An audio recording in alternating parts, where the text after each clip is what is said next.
મારું નામ દેવાંગ છે. મેં વલસાડ બ્રાન્ચથી છું. સર, આપણે જાણીશું કે સેમસંગ ફ્રીજની અંદર તમે ફાઇન વન કન્વર્ટેબલનો જે ઓપ્શન આપ્યો છે તેના વિશે આપણે જાણીશું. કેવી રીતના અને કયા મોડ્સ મળે છે તે આપણે જોઈએ સર. જેમ કે આમાં તમને મળે છે, પહેલો તો નોર્મલ મોડ છે. નોર્મલ મોડ મતલબ કે ઉપરનું તમારું ફ્રીઝર સેક્શન છે અને નીચેનું ફ્રીજ સેક્શન છે.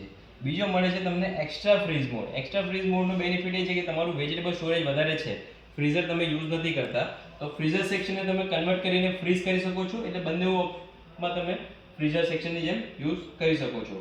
બીજો મળે છે તમને સિઝનલ મોડ. સિઝનલ મોડમાં તમને એ મળશે કે તમારું સિઝન વાઇઝ, જેમ કે ઠંડીની સિઝનમાં તમે ફ્રીઝર યુઝ નથી કરતા, તો તમે ફ્રીઝર સેક્શનને બંધ કરીને ખાલી ફ્રીજ સેક્શન તમારે ઓન રાખવું છે તો એ પણ કરી શકો છો.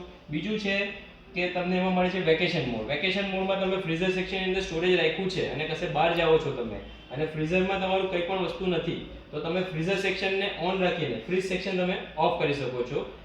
અને લાસ્ટ મોડ છે કે હોમ અલોન મોડ, જેમાં તમે ઘરે એકલા છો અને મોટા ફ્રીજની જરૂર નથી, તો તમે ફ્રીઝર સેક્શનને કન્વર્ટ કરીને ફ્રીજ સેક્શન તમે બંધ કરી શકો છો.